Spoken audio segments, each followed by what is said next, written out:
आशिक़े मुस्तफ़ा की आज़ान, अल्लाह अल्लाह कितना सर है, अर्श वाले भी सुनते थे किसको, क्या आज़ादी आज़ाद बिलाली।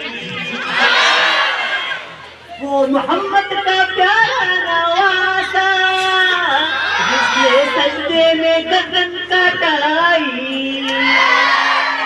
पर तो तोरी मेरी या मोहम्मद, लौट कर न जाऊंगा हारी। बिस्मिल्लाहिर्रहमानिर्रहीम।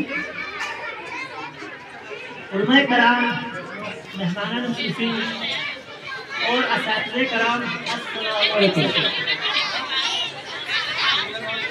हम अपने बच्चों को स्कूल में भेजते हैं, बाप की मां की तमन्ना रहती है कि मेरा बच्चे एक डॉक्टर बने, एक इंजीनियर बने, एक वकील बने, मगर मेरे किसी माँ से बाप से ये नहीं सुने कि मेरे बेटा एक इंसान अच्छा इंसान बनेगा, एक अच्छा इंसान बनेगा। आजकल आप देखिए माशरे में पढ़े लोग ज्यादा गड़बड़ करते हैं। ये बेचारा मजदूर अपना मजदूरी करता है, किसान अपना हल चलाता है, करप्शन